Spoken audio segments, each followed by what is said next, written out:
Have you ever found yourself relishing a quiet afternoon with just your thoughts for company? Or maybe you've noticed that being alone doesn't feel lonely. It feels peaceful, even restorative. If this resonates with you, I want you to know something important. There's nothing wrong with loving solitude.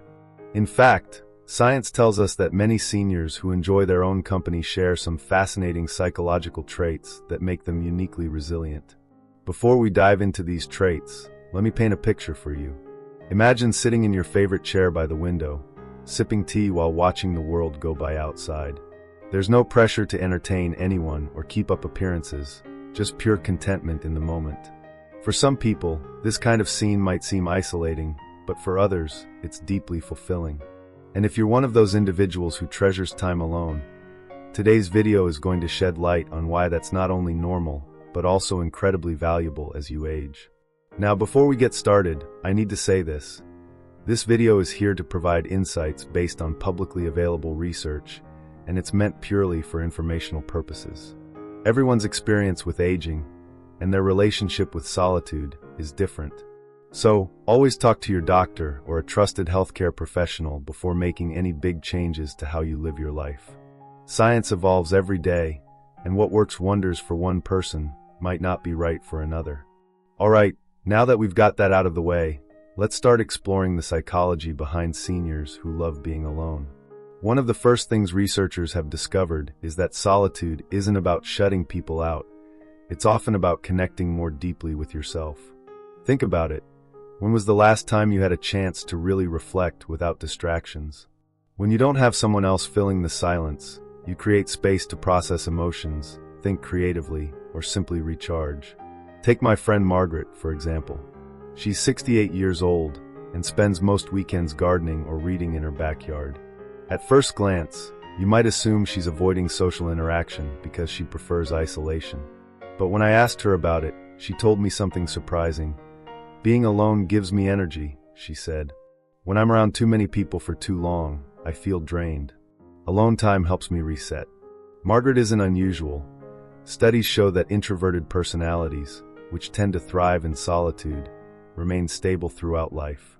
In fact, research from the University of Michigan suggests that older adults who embrace solitude often report higher levels of emotional well-being than those who constantly seek external stimulation. Another trait shared by seniors who enjoy solitude is self-awareness. These individuals typically have a strong sense of who they are and what makes them happy. They don't feel pressured to conform to societal expectations or follow trends just because everyone else is doing it. Instead, they prioritize activities that align with their values and bring them joy. For instance, one study published in the Journal of Gerontology found that older adults who engaged in hobbies they genuinely loved, whether it was painting, knitting, or birdwatching, experienced lower stress levels and better overall mental health compared to those who pursued activities out of obligation. This leads us to another key point: comfort with independence. Seniors who like being alone often develop a remarkable ability to rely on themselves. Whether it's learning how to use new technology, managing household tasks, or navigating personal challenges, they trust their own judgment and resourcefulness. A great example of this comes from a gentleman named Harold, whom I met through a community center program. Harold lost his wife several years ago and initially struggled with loneliness. But over time, he discovered a passion for photography and began taking long walks to capture images of nature. Not only did this hobby help him cope with grief, but it also boosted his confidence in tackling other aspects of life independently. Of course, enjoying solitude doesn't mean rejecting all forms of connection. On the contrary, many seniors who value alone time actually cultivate deeper, more meaningful relationships. Because they aren't constantly seeking companionship, they tend to invest in quality over quantity when it comes to friendships. Research supports this idea. A study conducted at Brigham Young University showed that having a few close relationships, even if they're fewer in number, can significantly enhance longevity and happiness. It's not about being antisocial, it's about cherishing authentic connections. As we continue unpacking these traits, I want to pause and address something you might be wondering. Is liking solitude always healthy? The short answer is yes, if it's balanced. Solitude becomes problematic only when it turns into chronic loneliness, which has been linked to negative health outcomes like depression and heart disease. But for those who actively choose solitude and find fulfillment in it, the benefits far outweigh the risks. Studies suggest that intentional alone time can improve focus, boost creativity, and even strengthen problem-solving skills. Now that we've covered some foundational traits, let's move on to explore how solitude influences emotional resilience and adaptability. You'll discover how embracing alone time can actually make you stronger in the face of life's inevitable ups and downs. Stay tuned, because this next part gets even more interesting. Let's talk about emotional resilience, shall we? If you've ever wondered why some seniors seem to handle life's challenges with grace while others get overwhelmed, solitude might just hold the key. Think about it this way. When you spend time alone, you're not just sitting idly. You're giving yourself the chance to process emotions, reflect on experiences, and build inner strength. It's like having a quiet training ground for your mind, where you can practice patience, self-compassion, and adaptability. Take my neighbor Ruth, for example. She's in her late 70s and has always been someone who values her independence. A few years ago, she had to move out of her longtime home due to mobility issues. While most people would see that as a devastating loss, Ruth approached it with remarkable calmness. She told me, "I spent so many years learning how to be okay with myself, even in difficult times. Moving wasn't easy, but I knew I could handle it because I've handled other hard things before." Ruth's ability to remain emotionally steady didn't come out of nowhere. It was cultivated over years of embracing solitude and using it as a tool for growth. One reason solitude fosters resilience is that it encourages introspection. When you're alone, you naturally start to notice patterns in your thoughts and behaviors. Maybe you realize you tend to dwell on negative outcomes or avoid certain emotions altogether. By recognizing these tendencies, you can work on shifting them. For instance, research from the University of Chicago found that people who regularly engage in reflective practices, like journaling or meditating during their alone time, are better equipped to manage stress and regulate their emotions. This skill becomes especially important as we age, when unexpected changes often test our emotional limits. Another fascinating trait among seniors who enjoy solitude is their capacity for adaptability. Life doesn't stop throwing curveballs just because we grow older, does it? Whether it's dealing with health setbacks, losing loved ones, or adjusting to new routines, change is inevitable. But here's the thing. Solitude gives you the mental space to prepare for and respond to those changes. Instead of reacting impulsively, you learn to pause, assess the situation, and make thoughtful decisions. Let me share an example that really drives this point home. A woman named Evelyn, who I met through a local arts group, once shared her story with me. After retiring from teaching, she decided to take up pottery, a hobby she'd never tried before. At first, she struggled with the technical aspects and felt frustrated by her lack of progress.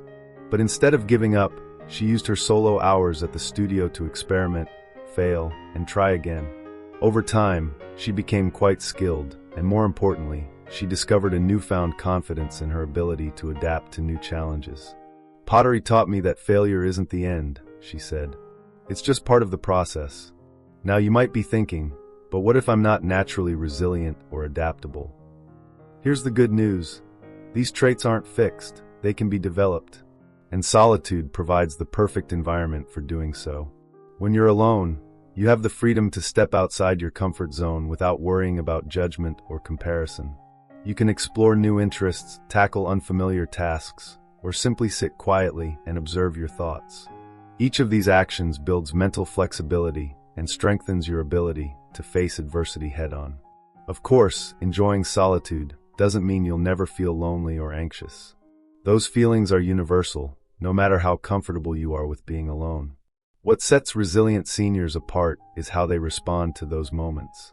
Rather than resisting uncomfortable emotions, they acknowledge them and use their alone time to process what they're feeling.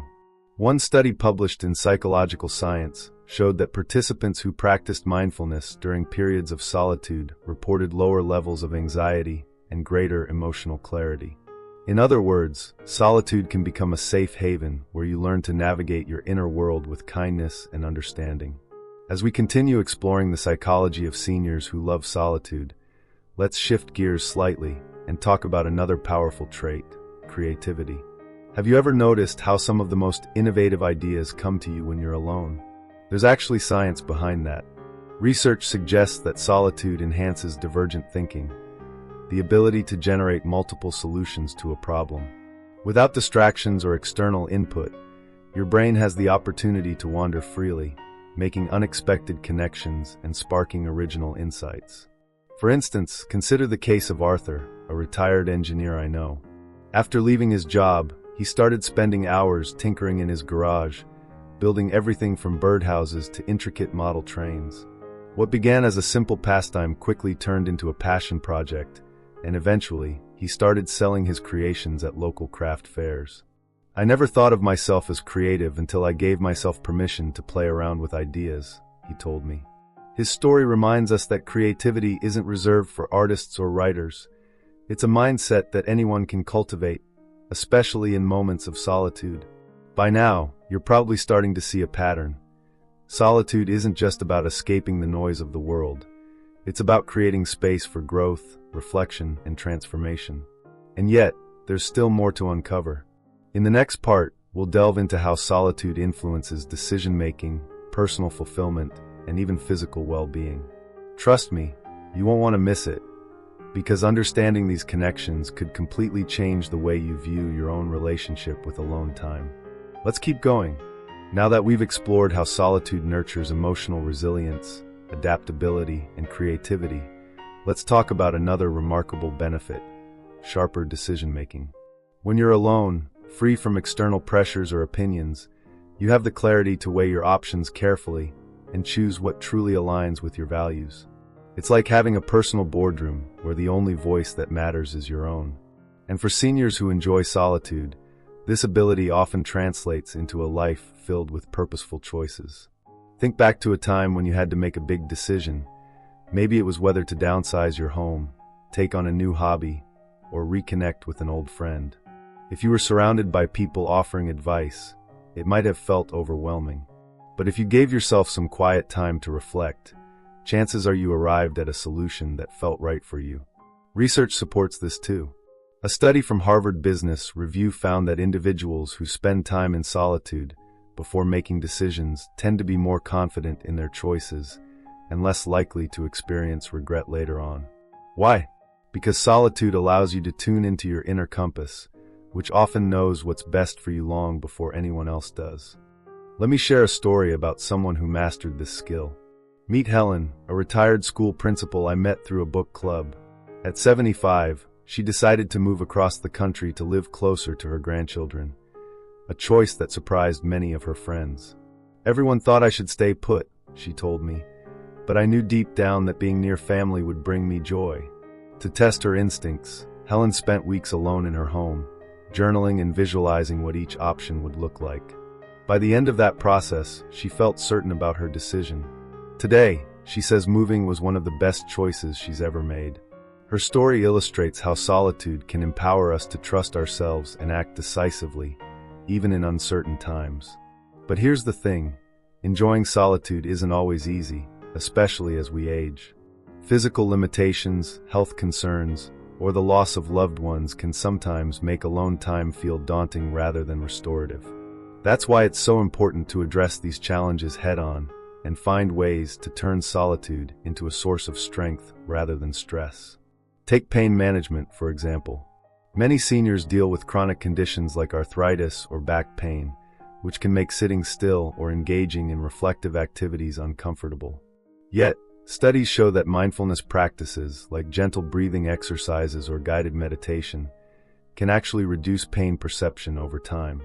One man named Walter, who struggled with fibromyalgia, shared how he transformed his relationship with solitude. At first, I avoided being alone because all I could focus on was my discomfort, he said. But then I started listening to calming music and practicing slow stretches during my quiet moments. It didn't eliminate the pain, but it gave me tools to cope with it. Energy levels can also pose a challenge.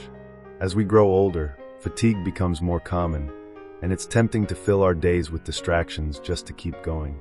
But paradoxically, embracing short periods of solitude can actually boost energy. A study from the University of Rochester found that taking intentional breaks to recharge, whether it's reading a book, sipping tea, or simply gazing out the window, can improve focus and stamina throughout the day. The key is to approach solitude not as a chore, but as a gift to yourself. And then there's the issue of motivation. Some seniors worry that spending time alone will lead to boredom or stagnation. But the truth is, solitude can be incredibly enriching if you use it wisely. For instance, learning a new skill like painting, cooking, or even coding can reignite a sense of curiosity and accomplishment. Remember Paul, the man I mentioned earlier who started strength training at 72? He didn't stop there. Once he built physical confidence, he signed up for online courses to learn Spanish, something he'd always wanted to do. I realized that aging doesn't mean closing doors, he said. It means opening new ones. This brings us to another crucial point: personal fulfillment. Seniors who embrace solitude often report higher levels of life satisfaction because they prioritize activities that genuinely nourish their souls. Whether it's volunteering, gardening, or pursuing a lifelong dream, these individuals understand that happiness comes from within, and solitude gives them the space to nurture it. In fact, research from the Mayo Clinic suggests that engaging in meaningful pursuits can lower the risk of cognitive decline and increase overall well-being. Of course, none of this happens overnight. Building a healthy relationship with solitude takes practice, patience, and self-compassion. There will be days when being alone feels lonely, and that's okay. What matters is how you respond. Instead of resisting those feelings, try leaning into them. Write in a journal, call a close friend, or take a walk outside. Small actions like these can help bridge the gap between solitude and connection, reminding you that you're never truly alone. As we wrap up this part, let's shift our focus to the final piece of the puzzle: mindset. Enjoying solitude isn't just about what you do, it's about how you think. Seniors who thrive in solitude tend to view it as an opportunity rather than a limitation. They see every quiet moment as a chance to grow, reflect, and celebrate the beauty of their own company. This positive perspective doesn't come naturally to everyone, but it's absolutely worth cultivating. In the next segment, we'll tie everything together with some practical takeaways and a powerful challenge to inspire you moving forward. You'll leave with actionable steps to embrace solitude in a way that enhances your life, and maybe even inspires others around you. So stick around, because this last part is where the magic happens. As we come to the end of our journey, exploring the psychology of seniors who love solitude, I want to take a moment to reflect on everything we've uncovered together. What started as a conversation about why some people cherish their alone time has blossomed into a deeper understanding of how solitude can enrich your life in profound ways. From fostering emotional resilience to sharpening decision-making skills, embracing solitude isn't just about being alone. It's about creating space for growth, fulfillment, and joy. Let's recap some of the key insights we've discussed. First, we learned that solitude nurtures self-awareness and independence. It gives you the freedom to connect with yourself, prioritize what truly matters, and trust your ability to navigate life's challenges. Then, we explored how solitude enhances adaptability and creativity, empowering you to approach change with confidence and discover new passions along the way. And finally, we saw how solitude strengthens emotional well-being, boosts physical health, and fosters a sense of purpose that keeps you engaged with life, even in its quieter moments. But here's the most important takeaway: solitude is not a one-size-fits-all experience. For some, it might mean spending hours painting or writing. For others, it could be as simple as enjoying a quiet cup of coffee while watching the sunrise. The beauty lies in finding what works for you, what fills your heart with peace and your mind with clarity. One study from Stanford University even suggests that brief periods of solitude can improve memory retention and enhance problem-solving abilities, proving that even small doses of alone time can yield big rewards. Now, let me leave you with a challenge. Over the next week, carve out at least 15 minutes each day to spend in intentional solitude. Use this time however feels right for you, whether it's reading, meditating, walking, or simply sitting quietly. Pay attention to how it makes you feel. Do you notice any shifts in your mood, energy levels, or perspective? Chances are, You'll start to see subtle yet meaningful changes that remind you just how powerful solitude can be. And don't worry if it feels uncomfortable at first. Growth often happens outside of our comfort zones. Remember Margaret, the gardener we talked about earlier? She once told me, it took time to realize that being alone wasn't something to fear, it was something to treasure. Those words stayed with me because they're a reminder that embracing solitude is a skill, one that gets easier and more rewarding with practice. Before we wrap up, I'd love to hear from you. Which of these traits or ideas resonated most with you? Are there specific ways you already enjoy solitude? Or do you plan to try something new after watching this video? Share your thoughts in the comments below. I read every single one, and I'm always inspired by the stories you share. If you found value in today's discussion, please give this video a thumbs up and consider subscribing for more content like this. Aging is a journey, and my goal is to provide tools and insights that help you live your best life at any age. Together, we can redefine what it means to grow older, not as a process of decline, but as an opportunity for renewal and discovery yours. So here's to embracing solitude, trusting yourself, and living fully in every season of life. Thank you for joining me today, and remember, your story isn't defined by your age. It's shaped by the choices you make and the moments you cherish. Until next time, take care and keep shining. Here's to living your best life, no matter where you are on your journey.